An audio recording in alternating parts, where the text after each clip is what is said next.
요즘 학생들에게 중간고사 기간에 선생님들이 또는 교수님들이 질문을 합니다.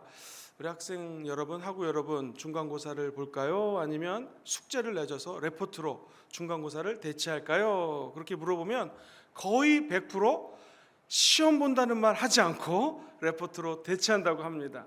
그래서 한 교수님이 하나님께 기도를 했답니다. 하나님, 시험을 봐야지 학생들이 실력이 늘 텐데 이렇게 시험 보는 거 싫어하면 어떡하겠습니까? 주님, 그렇게 기도를 했더니 하나님이 세미한 음성을 들려주더래요.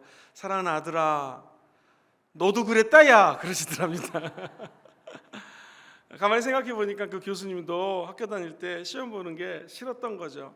시험 보는 거 좋아하는 사람 별로 없습니다. 오늘 말씀의 제목이 믿음으로 시험을 통과하라라는 제목입니다. 우리가 시험 앞에 다가오면 다 싫어요. 그러나 가르쳐 보는 사람이 되니 시험을 쳐야지만 실력이 향상되고 나중에 성장하여 어엿한 하나님의 사람으로 일을 할 수 있고 사회에서 하나님께 영광을 돌릴 수 있는 사회인으로 각자의 영향력을 끼칠 수가 있는 것이죠. 우리도 마찬가지입니다. 이 믿음의 시험 앞에 다가왔을 때 우리는 어떻게 해야 될까요? 성경은 믿음장이라고 하는 히브리서 11장 1절을 이렇게 시작합니다. 믿음은 우리가 바라는 것이 있어요. 그 바라는 것의 실상이 믿음이라고 말씀합니다. 한번 따라 볼까요? 믿음은 바라는 것의 실상입니다. 우리가 바라는 것들이 있거든요. 소망하는 게 있어요. 2020년 우리가 소망하는 게 있습니다. 그러나 이 실상이라고 하는 단어 앞에 우리가 주목할 필요가 있습니다. 소망보다 중요한 것이 이 소망의 실상이 무엇인가. 실상이라고 하는 단어는 헬라어 말로는 휘포스타시스라는 단어를 쓰는데 아주 쉽게 얘기하면 받침대입니다.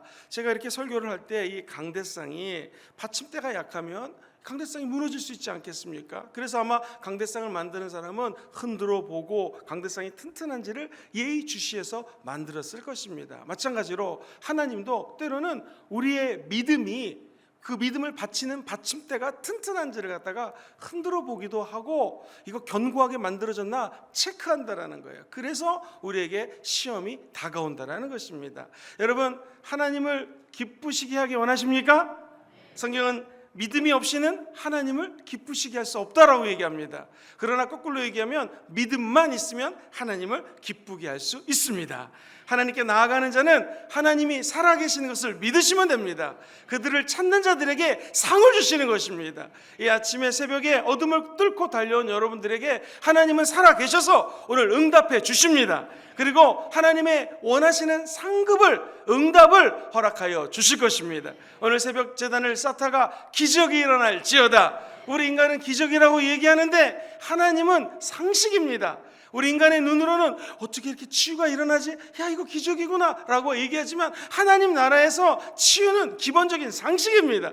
저 하늘나라에는 아픈 것이 없습니다. 애통하는 자가 없습니다. 하나님의 응답과 축복이 가득합니다. 그 하나님의 응답과 사랑하심이 오늘 이 자리에 임하게 되기를 주의 이름으로 축원합니다.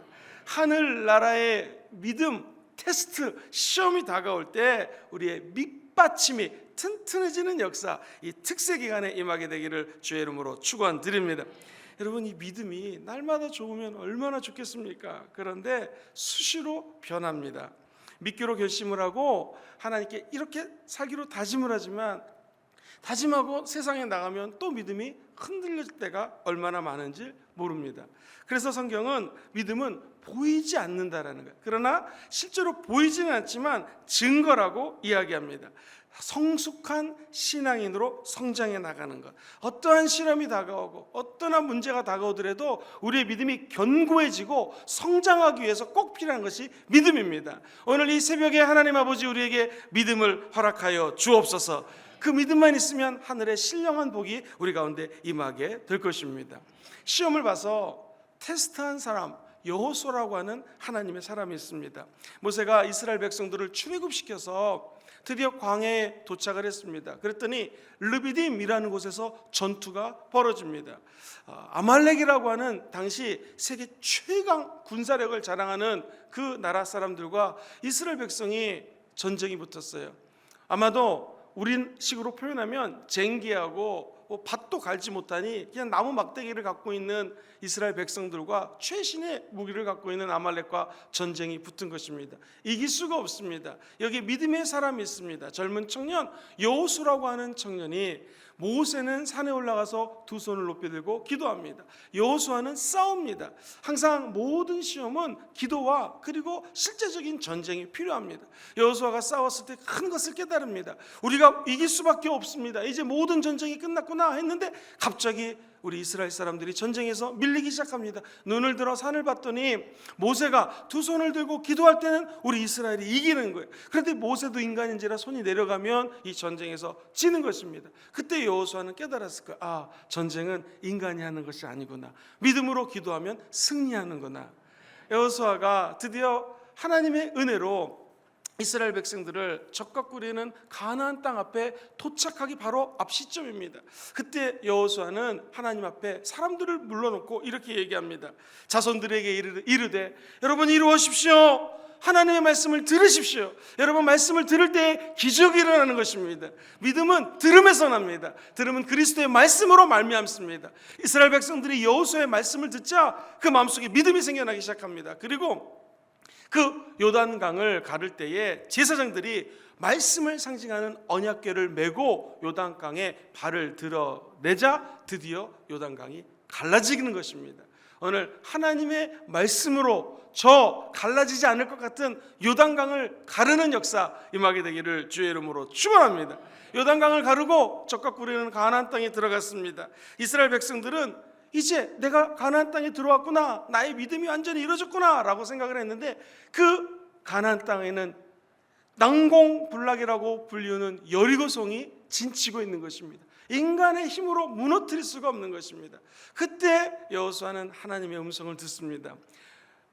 6일 동안은 하루에 한 바퀴씩을 돌고 마지막 7일 날은 7바퀴를 돌라라는 하나님의 음성을 듣습니다.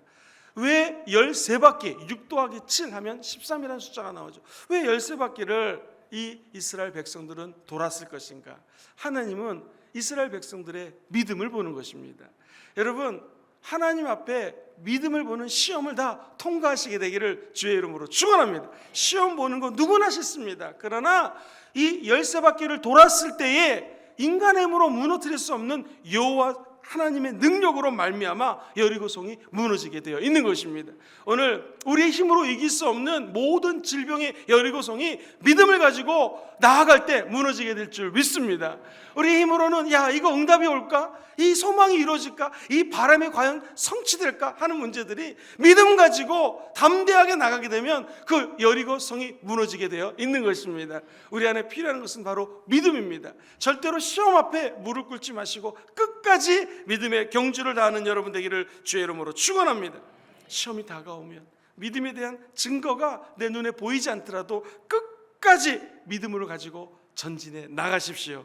여리고성이 무너지고 문제는 예수 앞에 무릎을 꿇게 될 것입니다. 믿음의 사람 베드로는 믿음이 있었지만 한 번은 이 믿음의 시험, 하늘나라 시험 앞에 불합격한 적이 있었습니다. 마태복음 14장 25절 이하에 보면은 밤 4경에 아주 껌껌할 때 예수님이 바다 위에 걸어서 제자들에게 달려오는 모습을 보게 됩니다. 그때 베드로가 물어봅니다. 예수님이십니까? 예수님이라고 얘기합니다. 주님이거든 나를 명하사 물 위로 걸어오게 말씀하여 주옵소서 라고 베드로가 이야기합니다. 그랬더니 예수님이 오케이 라고 말씀하셨습니다. 그러자 그 베드로가 물 위를 걸어갑니다. 인류 최초로 물 위를 걷은 사람은 베드로입니다. 그런데 베드로가 그만 물 위를 걷다가 환경을 봅니다. 파도를 보고 바람을 보니까 물속 안에 침전하게 됩니다. 성경을 보면 바람을 보고 무서워 빠져 들어가니라 기록이 되어 있습니다. 주여 나를 구원하소서. 그때 우리 예수님이 베드로를 구원해 줍니다. 그리고 하는 말씀이 믿음이 적은 자여 왜 의심하였느냐 말씀하십니다. 오늘 주님이 저와 여러분들에게 물 위를 걸으라 말씀하시면 그 말씀대로 이루어지게 될 줄 믿습니다. 베드로가 왜 물속에 빠져들었을까? 베드로가 만약에 예수님 이 물 위를 걷게 하셨으니 끝까지 걷게 될 줄 믿습니다 라고 입술로 선포했다면 그는 바다 위를 계속 걸을 수 있을 것입니다. 그런데 그가 믿음이 세상을 바라보자, 주변을 바라보자, 내 좌우를 바라보자, 옆 사람과 경쟁을 하자, 다른 타 회사 사장님들과 다른 회사들과 경쟁을 하며 그 세상을 바라보자 물속으로 빠져들게 되었다라는 것입니다. 여러분, 무리를 걷는 기적이 일어납니다. 우리는 기적이지만 하나님 나라에서는 상식일 줄 믿습니다. 우리의 문제는 입술로 그 기적을 선포하느냐, 믿음대로 선포하느냐 안 하느냐에 따라서 기적이 일어날 수도 있고 그렇지 않을 수 있다라는 것입니다. 여러분, 신앙 고백은 담대하게 하셔야 됩니다. 왜 그럴까요? 신앙 고백은 4가지 특징이 있어요. 왜 담대히 고백을 해야 될까? 믿음으로 고백하는 이유는 첫 번째, 신앙 고백을 하면 하나님이 옳으시다고 내가 증언하는 것입니다. 아들이 아빠가 말씀하신 것이 옳아요, 엄마 말씀이 참으로 옳습니다 라고 우리 아들, 딸들이 얘기한다면 아버지, 어머니의 마음이 얼마나 흡족하겠습니까? 믿음으로 선포한다는 것은 하나님이 옳습니다 라고 고백하는 것. 그렇죠, 주님 이 바다 위를 걷게 하시는 분은 주님이십니다 라고 고백할 때 지속적인 기적이 나타나게 되는 것이죠. 응답은 지속적인 고백을 통하여 하나님 앞에 나타나게 되는 것입니다. 하나님의 진리의 능력은 우리의 입술의 선포를 통하여 나타나게 됩니다. 마귀는 우리 앞에 늘 거짓말합니다. 너는 기적을 일으킬 수 없다, 믿음대로 안 된다라는 거예요. 그 마귀의 거짓을 폭로하는 것이 입술의 고백입니다. 입술로 시인할 때 기적이 일어나고 구원의 강물이 흘러넘치게 될 것입니다. 무엇보다도 자동차를 움직일 때는 조그만 핸들이 왼쪽 오른쪽 다 움직이는 것처럼 이 혀는 우리 몸의 아주 작은 지체입니다. 야고보서 3장 1절부터 6절 말씀에 읽어보면 이런 말이 나와요.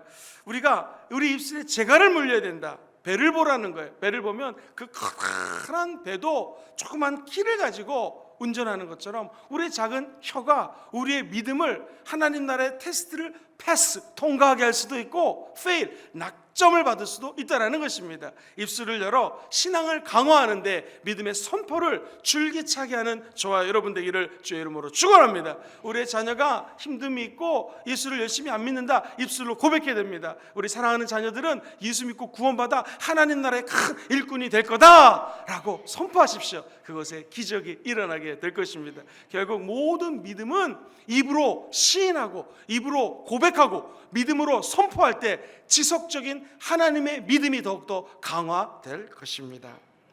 이 하나님 나라의 시험뿐만 아니라 두 번째로 세상 마귀가 주는 시험이 있습니다. 이 시험은 한국말로는 시험이지만 영어로는 temptation, 아까 테스트하고는 좀 틀립니다. 하나님 앞에 시험 보는 것은 열심히 믿음으로 선포하고 기도함으로 나가면 통과됩니다. 이 마귀가 주는 temptation, 한국말로 유혹은 주기도문에 이렇게 나와 있습니다. 우리를 시험에 들게 하지 마옵시고. 이 시험이 바로 템테이션, 유혹입니다. 성경은 이렇게 얘기하죠. 다만 악에서 구원해달라고. 악을 가지고 오는 것이 마귀입니다. 거꾸로 마귀는 지금도 도둑질하고 죽이고 멸망시키는 것이 마귀가 하는 일입니다. 마귀는 너희 염려를 주께 다 맡겨라, 하나님 명령이시죠. 하나님 우리를 돌봐주신다는 거예요. 이것이 베드로전서 5장 7절 말씀이거든요. 그런데 베드로전서 5장 8절에 보면은 염려를 주께 다 맡겨라, 주님이 돌봐준다. 그리고 그 다음 절은 이렇게 얘기합니다. 반대로 근신하여 깨어있으라. 그 이유가 대적 마귀가 우는 사자처럼 두루 다니면서 삼킬 자를 찾는다라는 것입니다. 오늘 이 새벽에 믿음으로 모든 염려를 주께 다 맡기십시오. 왜 그럴까요? 우리 주님이 저 여러분들을 돌봐 주십니다. 그리고 또 반면에는 우리를 굶주린 사자처럼 죽이고 도둑질하고 멸망시키는 원수 마귀 앞에 근신하여 깨어 있어야 되는 것입니다. 우리가 이 새벽에 달려나온 이유도 근신하고 깨어 있기 때문에 달려나온 줄 믿습니다. 마귀는 우리를 향하여 항상 노리고 있습니다. 우리 인생이 하나님하고 조금씩 멀어지기를 원하는 거예요. 그때 마귀는 기가 막히게 그 찬스를 노렸다가 세상으로 끌고 가는 것입니다. 여러분, 오늘 이 새벽에 하나님께 기도하심으로 하나님과 우리 사이에 작은 틈이라도 생기지 않게 되기를 주의 이름으로 축원합니다. 그 틈을 노리는 마귀 앞에 기회를 주지 마시고 끝까지 예수님 앞에 달라붙는 귀한 백성들 되기를 주의 이름으로 축원합니다. 우리가 하나님 앞에 해야 될 것은 무엇일까요? 조영기 목사님은 가끔 새벽 1시나 2시나 잠을 잘 수 없는 그런 상황 속에 깰 때가 있다고 합니다. 힘들고 어려울 때에 기도하시면서 시편 91편 말씀을 늘 암송한다라고 한번 제자들에게 말씀한 적이 있습니다. 시간 관계상 시편 91편을 다 말씀드릴 수 없지만 14절 이하에 이런 말씀이 나와요. 하나님이여, 내가 이렇게 고통 가운데 내가 있게 된 이유가 무엇입니까? 그때 믿음의 고백은 같이 한번 읽어볼까요? 시작. 하나님이 이르시되 그가 나를 사랑한즉 내가 그를 건지리라. 그가 내 이름을 안즉 내가 그를 높이리라. 하나님이 그가 내게 간구하리니 내가 그에게 응답하리라. 그들이 환난 당할 때에 내가 그와 함께하여 그를 건지고 영화롭게 하리라. 하나님은 어떤 분이십니까? 우리가 어려움이 있고 힘듦이 있고 마귀 앞에 갈갈이 찢어진다 할지라도 결국 하나님을 사랑하는 자는 주님이 건지시고 높이시고 은혜를 허락하여 줄 것입니다. 그 하나님 앞에 나아가 늘 마귀와 대적하시고 하나님의 한량없는 은혜를 받아 누리십시오. 그 기적이 오늘 이 새벽부터 시작되게 될 것입니다. 시험을 보면 항상 정답이 있죠. 하늘나라 믿음 시험에도 모범 답안이 있습니다. 그것이 무엇일까요? 한번 따라해 보시겠습니까? 기도. 모범 답안지는 기도입니다. 오늘 그 기도에 대해서 두 가지를 말씀드리고 말씀을 마치겠습니다. 첫 번째 기도는 회개 기도입니다. 내 삶을 돌이켜보는 것이죠. 성경에 보면 시편 42편 5절에 이런 고백이 나옵니다. 내 영혼아, 네가 어찌하여 낙심하며 어찌하여 내 안에서 불안해하는가? 너는 하나님께 소망을 두라. 질문 드리겠습니다. 누구에게 소망을 둬야 돼요? 하나님께 소망을 두라는 거예요. 우리 믿음은 바라는 것, 소망의 실상입니다. 소망을 엉뚱한 데 두지 마시고 하나님께 도우십시오. 왜 그럴까요? 성경은 이렇게 말씀합니다. 그분이 나타나서 도우심으로 말미암아 내가 여전히 찬송하리로다. 우리가 막다른 골목에 섰을 때 해야 될 일은 내 중심의 잘못된 삶을 회개하는 것입니다. 회개는 앞으로 전진을 해야 되는데 앞으로 나아가는 방향이 틀어진 거예요. 이게 죄입니다. 죄는 다른 것이 아닙니다. 앞으로 마땅히 방향을 잡아 달려 나가야 되는데 조금 그 방향이 벗어나는 거예요. 회개는 무엇입니까? 벗어난 방향을 잽싸게 올바른 방향으로 바꾸는 것입니다. 주님, 내가 하나님 앞에 회개합니다. 이 말은 다시 내 방향을 조금 틀어서 하나님께로 이 방향을 바꾼다라는 것이죠. 처음에는 올바른 길을 가야 되는데 살짝 빗나갑니다. 그러나 하루, 이틀, 3일 지나가면 하나님이 원하는 길과 점점 먼 길, 엉뚱한 길로 달려나가게 됩니다. 그리고 한 달, 두 달, 1년, 2년을 다가게 되면 하나님과는 점점 멀어져서 그 거리가 상상을 초월한 거리로 빗나가게 되는 것이죠. 하나님 우리에게 은혜를 주셨습니다. 빗나가고자 할 때, 하나님과 멀어지고자 할 때 내 마음의 중심을 다시 하나님께로 돌이키는 것입니다. 우리가 회개하면, 죄를 자백하면 우리 하나님은 미쁘고 의로우신 분입니다. 우리의 죄를 사해 주시고 우리를 모든 불의에서 깨끗게 해주실 것입니다. 오늘 이 새벽에 그 예수 그리스도의 보혈을 찬양합니다. 우리가 마귀를 따라가다 만신창이 되었다. 방법이 있습니다. 회개하면 됩니다. 내 마음의 중심을 다시 하나님께로 돌리면 됩니다. 하나님은 저와 여러분들을 용서해 주시고 품어 주실 것입니다. 이사야서 55장에 보면 하나님의 은혜의 메시지가 6절로 7절에 기록되어 있습니다. 같이 한번 읽어보겠습니다. 시작.